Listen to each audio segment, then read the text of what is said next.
What's up, rollies? It's Cece up in this thing. And if I don't want to do a video, we won't do a video. So if I don't feel like being quiet, nothing's gonna go down. So do I or do I not want to do a video? Let's find out, huh? See. Say roll with us. What's up, rollies? It's the Benz fam. And we are back with another video. Finally. Oh, see, we back. We back, see, we back. So we back, see. Now I might have to stand up the whole video, but we gonna make this work. Cause Cece gonna find out who the boss is, and it ain't her. Cece had her shots today. I know, so I will stand up for my bubbles. So the bubbles is not feeling very good. So we are just trying to keep her comfortable and accommodate her. Make sure you check out our vlog when baby got her shot. It's so sad. Yeah, it's coming soon, but she's all blowing bubbles. It's been about her all day. So here's the Q&A that we said we would give y'all, that y'all asked for, that we've been promising for a long time. Here it is. Okay, as I said, I'm the boss and I'm gonna stand up, so I'm gonna stand up. Anyway, alright, so this video gonna be a little different because our director is in charge. And she is not really participating with our Q&A. Yeah, she just ain't feeling good. So Maggie Simpson. And she doesn't have any pants on because her little legs hurt because she had her shots today. Maggie. Anyway, first question. My fiance and I watched your last video and had a couple of questions for you pertaining to your IVF journey. We are in the process of doing the same thing. Recently, I found out that I won't be able to carry at all due to medical reasons. The question that we have is, what exactly was the process like with the shots, how many, and the whole transfer of the egg process? I hope we aren't being too personal. Just wanted to ask. Thank you. First of all, we want to just say thank you to everybody who did ask questions, because almost everybody was like, we hope we're not being too personal. We appreciate you even caring like how we felt about that, but this is raw and uncut. Yes, and it's not too personal. We're willing to answer whatever questions people have. Yeah, and if we need to do a part 2 because more people have questions, drop them questions. It's easier if you put like a hashtag question and then ask your question so we can find them through the comments. It's a lot easier to find them that way. So to answer your question, well, first I would like to say that I feel for you in the whole not being able to carry. I wasn't able to carry either. I'm not sure what your medical condition was, but I had fibroids that were really large and they were like taking up a lot of space in my uterus. On the lining of the uterus where the baby would have needed to attach. I mean, technically I probably could have tried to carry, but with this process, the cost of it, the emotional part of if I would have tried, God damn, my forehead is shining, y'all. It's just, that wasn't a risk that I wanted to really take or anything that I wanted to go through. So the odds weren't good. Luckily I had my wife, extra uterus, was, yeah, she was able to carry for us. So yeah, I feel for you in that, and I'm glad that you have somebody that can carry for you also, because that's hard. And I feel for women that aren't able to and they want to. I wanted to, but honestly after seeing her give birth, I'm cool. I'm pretty cool on that. But anyway, so second part of the question, you wanted to know about the process and the shots. I'll tell you about the shots I had to take and why, and then baby will tell you about the shots she had to take and why. Or you can go first because I've been talking too much. Okay. So the person carrying has more shots than the other person. It is very hard on the person carrying because you have a whole month worth of shots, and then after you actually like have the embryo transfer, you have your 2 weeks worth of shots, and if you actually do get pregnant, then you have another 2.5 months worth of shots to look forward to. The LUPRON and stuff, it just makes you feel funny, makes you really tired. You don't feel funny like right when you're doing it. It's like, it's more like a side effect. It's so a side it's not effect. like you take the shot and then you start feeling like weird or nothing. It's more so like you just get, like, it's hormones basically. You just get really, really tired, and I don't function well tired, so I was real mad and just moody. You're on edge, you're emotional.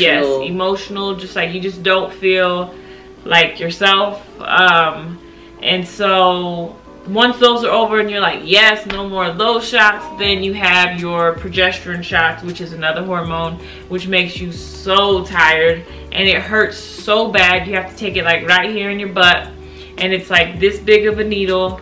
And what it does is it makes your uterus sticky. So like you'd be playing yourself to pay all that money and not do your progesterone shots. You can use like a suppository, like a yes, a progesterone suppository that you insert 3 times a day. It's not as. But I guess the what our doctors were telling us was that the odds aren't as good. They've done a lot of studies like outside of their own practice, and they've tried the suppositories, but your rates of keeping the pregnancy were just way better if you do the shot. So like I said, you can play yourself if you want to, but after you spend that much money, it's kind of just like, might as well go through it. Those shots were sad to give to baby because she would almost cry, and I got scared because I don't even like needles, but I had to end up taking my needles into my own hands, because if y'all go watch our IVF videos, we'll go ahead and put the card up there.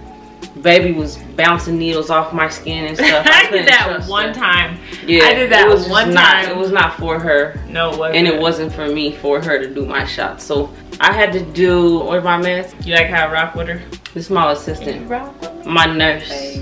Yeah, for real. What were they? So the first round before they switched your meds, you were just on LUPRON, and then you were going to be on the other ones. Okay, so LUPRON is the one you do in your arm. Yes. It makes you feel groggy and grouchy and emotional and weird and stuff. Yes. And then you do that in your arm for like almost the whole time. Almost whole month. Oh, we completely skipped the birth control. Oh yeah, start with birth control. So you're on birth control for about 2 to 3 weeks before you start your shots. And what that is to do is to basically sync up the uteruses from the jump.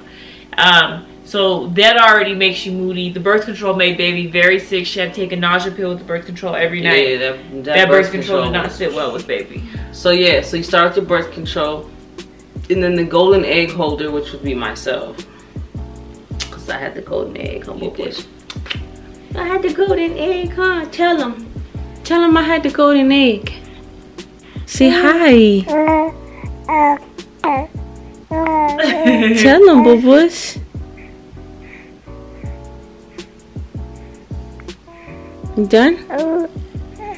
Okay. You take that for however long, LUPRON. Then as it gets closer, you start putting shots in your stomach, which I had to do to myself. Yes, which are the gonal F or the follistim shots. Look them up. Gonal F, follistim. They come in this little thing that you like turn for your dosage. There's a lot of doses in that box, but we had to get actually a few boxes of those. And you do that in your stomach. That one was weird. It had a weird taste, like almost like copper that I could taste or something. And yeah, she chewed herself in the stomach and she could taste it in her throat almost instantly. Yeah, it was weird. And it was really, that one used to make me nervous. Well, baby wouldn't let me give her shot, so she'd be sitting on the couch, but I had to be with her. I couldn't give them to her, but I had to be with her and like rub her leg or whatever. And she would be like, all right, I got it. Okay, can't do it. Hold on. I just, this time, I got it this time. And it would take her like 10, 15 minutes to finally give herself the shot. And I would be like, just let me do it. I can do it. I promise I can do it. And she was like, nah, you can't do it. Nah, she couldn't do it in my arm, especially not in my stomach. But I ended up doing shots in your arm after that time. There was another one that I did in my stomach that burned, huh? Yes, that burned hella bad. And that was the MENOPUR. Oh yeah, that one burns in your stomach. But yeah. And then wasn't there one final shot, right? The LUPRON. So after the first round, when she almost overstimulated or hyperstimulated, they switched baby's meds all up. Baby was only on meds for about 2 weeks, and it was the MENOPUR and the gonal F, and then they had her ovulate with a large dose of LUPRON. So to sum all that up, because that was a lot, you take your birth control to get synced with your partner so that you're ovulating at the same time. This would be with a surrogate too, I believe. Yes. So the uteruses need to be lined up so that we're both going to be able to ovulate at the same time. You take your meds, I take my meds to make my egg count increase. And she takes her meds to trick my uterus into thinking it is where her uterus is at on the cycle timeline. Next question part was about the egg retrieval. We would go in the meantime to get blood work every week to check estrogen levels. Yes, to make That's sure where you can find out if you have cysts, if your meds aren't working well with you because your blood levels are too high or too low. Unfortunately, mine were mostly always too high, and I always had cysts. When they're like, okay, everything is cool, it's looking good, you set your appointment, she starts taking progesterone to make the uterus wall sticky. You go to your ultrasounds, they count your follicles because the medicines are making your follicles, which are eggs, grow, and they feel like there's enough. You go to your appointment, they stick a needle in, it goes in your vagina. They had to poke it through my uterus because my ovary was like in a weird spot because of my fibroids. We will have a fibroid video coming soon. Y'all let us know if you want to see that. Hashtag fibroid video. If you have any questions regarding fibroids, drop those. Be happy to answer them for you. That was like a really rough situation that we came across. We didn't realize how much more difficult the fibroids were making everything. So we had to get rid of them. Check out the myomectomy video if you want to see that. But anyway, so you go to the appointment, and what do? I was out of it. They put me to because sleep. they put her to sleep. They put her to sleep. They go in there with this large needle tube thing, extract all of the follicles, and then the embryologist takes over from there and gets the embryo and the sperm. It's called ICSI. Doctor did that for free for us, luckily. It usually costs between $1,500 and $2,500. So there is a question in here that says, what exactly is the angel dust? And then there was another question that was like, hold on, so y'all didn't use sperm? Yes, we used sperm. We refer to the sperm as angel dust, and we refer to the donor as an angel. So the angel brings the angel dust and helped us to make this, the angel, the little angel. We like to keep it kid friendly with that. Yes. So y'all that know, and y'all that don't are learning. So yeah. So they take the eggs out, as baby said, and they put it together with the angel dust. Not all of them connect. Not all of them, fertilize. Yeah. So they take the ones that fertilize and they let them grow, and then they pick the best ones, and you can insert up to 3, right? Yes. So you could have triplets. We inserted 2, so we could have had twins. But Cece wasn't having that because she was like, nah, I need to do this alone. So, you know, you do have chances to have twins or triplets when you do this. 3 days later, baby gets her appointment. 3 to 5 days, depending on how the embryos are developing. They send in a volume to the pharmacy. I take the volume. An embryo is a fertilized egg, basically. An egg that's been fertilized with the angel dust. They insert them into my uterus and hope it sticks. Yep. And that's when you pray to the angels. Yes. And you make sure that you make your wife stand on the headstand. No stand on the headstand. Well, question number 2, pause while I put this little baby down because she's so heavy. So, you know, baby's got her cherry Coke and I got my wine. Can you please share an estimate of how much you spent? The total cost of meds for us was about $3,500 each round of med. And then, so mine was just LUPRON, birth control, and progesterone. So mine ended up costing like maybe $1,000, maybe 11 or 12, I don't completely remember. The rest of the cost was on her, and those were very expensive meds. Like some of those meds were like, I want to say those Gonal F were like $700 a thing or something. They were expensive. I don't remember the cost of all of her meds. And then because we ran into complications, we had to do extra blood draws, extra ultrasounds. We had to switch medications one time, so we had bought a medication that we didn't use, and then we had to buy the new medication too. And I would say probably what, about like 600-700 on blood draws and stuff per round. And then on the first one, they had me do an HPG, a hysterosalpingogram, which we didn't need. So I feel like if you're gonna try it anyway, that's unnecessary. Kinda, but the whole point in that was to make sure that my uterus was worth putting an embryo in. But you had a child, so I felt like I knew that it was. But some women have children and then have complications later on. True, but that's my uterus, so I knew. If before you spend all that money, I think a $500 HPG But we regretted was worth it. Regretted? Is that a word? Oh. We regretted it, but it was because we were stubborn. Regretted. Yeah, it is. Regret. We regret it. Oh. We regret it. Well, I didn't regret it. Like, looking back on it now. I regret it. What if there was something up with my uterus? We would have still tried. We didn't have no other options. So. But something that we never did share with y'all was that baby actually had a hysterosalpingogram. When? Hold on. First of all, let's move back. I guess I didn't regret it. So do what you're supposed to do. Don't listen to me. I listen to the doctors. Yeah, but you had a HPG. When? You don't remember the dye test? That's what it is.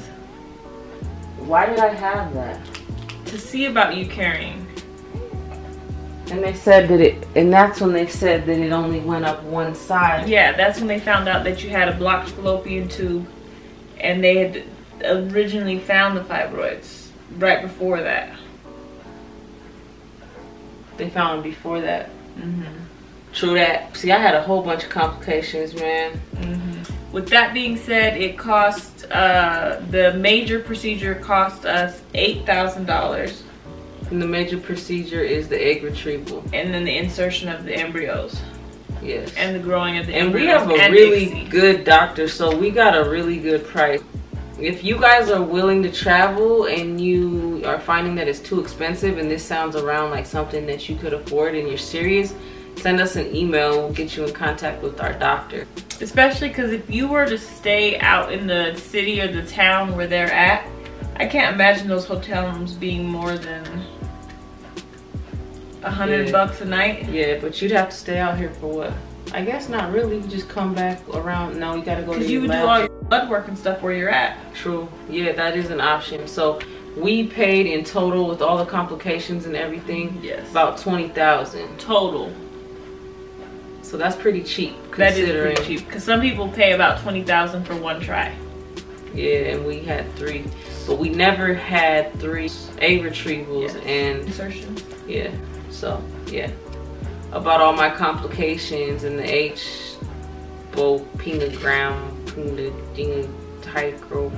what is it? Hysterosalpingogram. We had a question that I really could relate to and I felt for this person. Well, that question was, y'all got me in tears. What a true blessing. Can you please talk more about the fertility candles and the process you went through right before the embryos were transferred? The affirmations and soul intertwining. I've been battling infertility for years. Anything would be hopeful at this point. First, I want all of the rollies to keep this rollie in your prayers. Oh my God. Infertility issues are rough, but just keep the faith. As far as your questions go, so I went to it is a witch store. Like they have potions and spells and all that kind of stuff. So it is a witch store. And to the rollie that wrote this, if you want us to send you some fertility candles, yes, shoot us an email. We'll put you together a little pack. We got you. We would love to do that for you. We really would. A few affirmations that I did was, my body is accepting and protecting this embryo. I did it 3 times every time I did it. And then another one that was pretty similar was that my body was accepting and protecting this baby. Another thing though that was big was like, we let it go. I'd watch this thing on Oprah's YouTube channel or whatever, and there was some lady talking about her fertility issues and how it wasn't until she just really let go and was like, okay, like I'm just gonna trust in divine timing and I'm just gonna just let this go and quit trying to control it so much. Because whenever you do like IVF and stuff, you kind of feel like this need to control it. Well, you think that you have control of it, and you have to really accept the fact that you have no control over it. You're so set in your mind that this is gonna happen, it's gonna go this way, like it's gonna work. We were planning things with our jobs, we were planning things before God had planned things for us. And another thing that we learned with that was that God knows the best timing. Like, had we got pregnant the first 2 cycles, we weren't ready. No, and I don't even know that our marriage could have withstood. Yeah, it wasn't the right time, and so it happened when it should. Yes. Had we given up, it would have never happened. You know what I mean? But so you just gotta trust God and let it go. Yeah, let it go. Put it in God's hands. That just releases so much stress and stuff that I feel like that had a lot to do with it, because it was just kind of like, hey, this is our try. If it works, like, we're so grateful. If it doesn't work, we're still so grateful that we had the opportunity to even try, and we will start figuring out like the timeline for the next step. But don't map it out. Don't predict things. Be positive, but don't be so positive that you're just 100% sure and you start making like life changes and job shifts and all that stuff, because like that goes back into like trying to be in control of things that we don't get to be in control of. True that.